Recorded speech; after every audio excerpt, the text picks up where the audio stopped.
estrategia del día es traída para vos por bloomberlinia.com. Muy buenos días, estrategas. Soy Francisco Aldaya, editor de bloomberlinia.com, y hoy les voy a contar las 3 noticias más importantes para que arranquen su día. Además, Tomás Carrió con el cierre de la semana. Como siempre, no te olvides de darle clic al botón para seguir a este podcast, de compartir este capítulo y de activar las notificaciones. 1. Arrancó la temporada de resultados trimestrales de las empresas argentinas y ayer nos metimos a fondo con el balance final del 2023 del Banco Macro. El primero de los 4 bancos argentinos que cotizan en Wall Street en reportar sus resultados anunció una ganancia neta de 459.565 millones de pesos, un aumento de 789% en comparación con el mismo periodo de 2022. Y superando así las estimaciones de los analistas. Desde la Sociedad Gerente de Fondos Galileo explicaron que este resultado se debe en buena parte a la ganancia por títulos públicos y la adquisición del Itaú Argentina. Esta última operación de M&A fue autorizada por el Banco Central en noviembre del año pasado y se llevó a cabo por $50 millones. Aunque el ingreso por intereses se dio por 7% interanual y el porcentaje de títulos públicos aumentó sobre los activos totales, el balance no deja de ser auspicioso según la visión de Galileo. Sin ir más lejos, dijeron que el efecto patrimonial de la compra de Itaú es permanente y que de eso se derivan varias conclusiones. Hay una menor relación precio a valor libro, mayor capacidad para pagar dividendos o recomprar acciones y más espalda para crecer vía adquisiciones. Además, el ratio de capital regulatorio a fin de diciembre es de 35,4%. Macro sube en torno al 40% en lo que va del año y ayer lo hizo por casi 8,5% en la bolsa de Estados Unidos. 2. El dólar blue no para de caer y en los 1.030 pesos que cerró ayer ya se ubica muy cerca de los 990 pesos en los que arrancó su mandato Javier Milei. Todo esto en un contexto de déficit financiero cero y sin financiamiento al tesoro por parte del Banco Central, y mientras el consumo cae por la disparada inflacionaria de diciembre y de enero, que golpeó fuertemente en el poder adquisitivo de los argentinos. Pero como siempre hacemos en este podcast cuando hay grandes variaciones del tipo de cambio en poco tiempo, frenemos la pelota y comparemos su evolución contra la inflación. Y esta vez lo vamos a hacer desde el mes de septiembre del 2019. ¿Por qué en los últimos 5 años? Me preguntarás. Bueno, porque ese fue el momento que Macri decidió volver a instalar el cepo cambiario y volvíamos a estar atentos a los movimientos del blue. Entonces, entre septiembre de 2019 y enero de este año, la inflación fue de casi el 1.680% acumulado, pero el blue subió más, por 1.813%. Entonces, ¿cuál sería la conclusión razonable de todo esto? Que la baja de ayer hacia los 1.000 pesos deja el dólar blue más cerca de lo que fue la inflación en ese periodo. Argentina estaba barata en dólares y ahora ya no tanto. 3. A un día de su discurso por la inauguración de las sesiones ordinarias en el Congreso, el presidente Javier Milei le dijo al Financial Times que no va a enviar paquetes de reformas al Parlamento hasta después de las elecciones 2025. Mientras que podemos esperar leyes individuales este año, cabría esperar que el mandatario esté apostando a una alianza más amplia en las elecciones legislativas del año que viene. Y otra pregunta que surge más en el corto plazo tiene que ver con la competencia de monedas y si Milei anunciaría hoy a la noche cuándo o cómo buscaría formalizar ese sistema monetario transitorio hacia una dolarización. Lo cierto es que aunque desde Economía niegan cualquier posibilidad de implementarlo en el corto plazo, un allegado al presidente le dijo a Belén Escobar de Bloomberg Línea que sí formará parte del discurso hoy a las 21 horas. Veremos entonces qué pasa. Antes de pasar al cierre, veamos rápidamente cómo van a abrir hoy los mercados. El S&P Merval subió 1,6% ayer, fue una jornada verde para las acciones argentinas en Wall Street, con subas de hasta 8,4% para el Banco Macro y bajas de hasta 2% para Edenor. El dólar blue cerró en 1.030 pesos, el MEP en 1.031 y el contado con liqui cerca de los 1.062 pesos.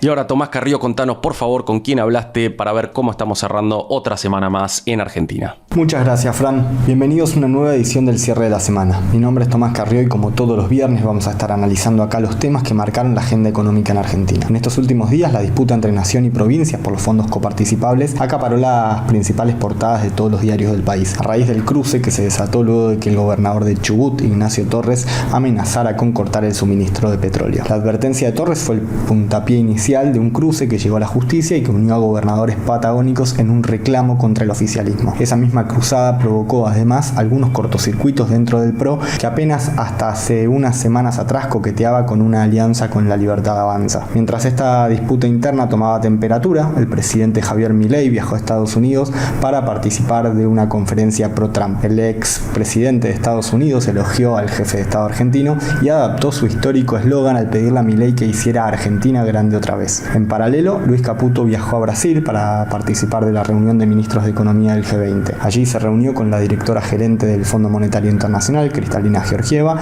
y con la secretaria del Tesoro de Estados Unidos, Janet Yellen, en medio de crecientes rumores respecto de un eventual nuevo programa de Argentina con el fondo que podría incluir el desembolso de nuevos fondos. Esta seguidilla de guiños entre Argentina y el Fondo Monetario Internacional, después de la visita de Guita Gopinath la semana pasada, volvió a poner sobre la mesa la expectativa de un anuncio vinculado a la competencia de monedas, alimentada en parte por el propio Milei. Es que el presidente argentino había expresado la semana pasada que le gustaría avanzar a un sistema de competencia de monedas, manteniendo el peso y con una ley que enviará al Congreso que estipule el financiamiento del déficit, ya sea directo o indirecto, como un delito penal. Estos comentarios generaron una ola de rumores respecto de si podría haber incluso un anuncio al respecto este viernes durante el discurso que dará Milei desde las 21 horas durante la apertura de sesiones legislativas 2024. Si bien desde el equipo económico del gobierno dijeron a Bloomberg Línea que no ven hoy la posibilidad de un anuncio inminente relativo a la competencia de monedas, el interrogante quedó instalado. Por eso en esta oportunidad le preguntamos a Ramiro Blázquez, economista y director de investigación y estrategia de Bank Trust, ¿cuándo cree que puede darse las condiciones para que el gobierno avance hacia algún esquema monetario que implique competencia de monedas y cuáles serían los pasos previos necesarios para eso? Esto nos dijo. Para que tengamos competencia de monedas y que el peso pueda competir con otras monedas tradicionalmente vistas como reserva de valor, por ejemplo el dólar o el euro, me parece que la primera condición indispensable es que haya una revalorización del peso. Para que no pase lo que tradicionalmente diría la teoría económica que puede ocurrir a través de la famosa, lo que se conoce como la ley de Gresham, que la moneda mala desplaza a la buena, que es utilizada para ser ahorrada. Y lo interesante del proceso que venimos viendo desde fines del 2023 con el nuevo gobierno de Javier Milei es justamente esta revalorización del peso que está siendo motivo de tanta sorpresa, pero que tiene una explicación muy sencilla, que es oferta y demanda. Es decir, hay una escasez relativa de pesos que ha hecho que el peso se revalorice respecto del dólar. Y para poder completar este proceso, para poder converger a la competencia de monedas, creo que la otra condición necesaria que se debe cumplir es que tengamos tasas reales de interés positivas, es decir, tasas de interés que superen a la inflación. Y eso en principio no debería ser un problema, es decir, vemos que la mayor parte de los países que tienen regímenes de metas de inflación, de tipo de cambio flexible, bueno, tienen tasas de interés reales positivas. Hacia eso pienso que deberíamos converger nosotros. Pero en la Argentina tenemos el problema que se ha dado a conocer muy popularmente como el de las LELIQs y que consiste en el del deterioro del balance del Banco Central. Cuando la tasa de interés es fuertemente positiva o es positiva, digamos, eso implica un crecimiento endógeno de los pasivos remunerados del Banco Central y por ende un debilitamiento del balance del Banco Central. Pero justamente el gobierno está también tomando medidas a través de la estabilización nominal de los pasivos remunerados, que popularmente se conoce como licuación. Y por ende, en este camino está claro que para poder avanzar hacia la competencia de monedas, el primer requisito es eliminar el cepo y que a su vez, el peso en un contexto en el que no haya demanda artificial de pesos pueda competir con otras monedas fuertes. Y para que ello ocurra en ese contexto, tiene que ocurrir que podamos tener tasas de interés reales positivas y que se puedan financiar dichas tasas sin crear un problema de inflación futura como fue la bola de las LELIQs o de los pasivos remunerados. Por lo tanto, la conclusión es que es un camino natural, me parece, que vamos a tener, el de la competencia de monedas. Yo creo que la liberación del cepo ya de alguna forma lo implica. Si se utiliza el dólar como medio transaccional, quizás no sea muy diferente de lo que tuvimos en la década de los 90, y para que el peso pueda sobrevivir en esas circunstancias y no se aplique la ley de Gresham, bueno, tiene que haber demanda de pesos, lo cual estamos empezando a ver.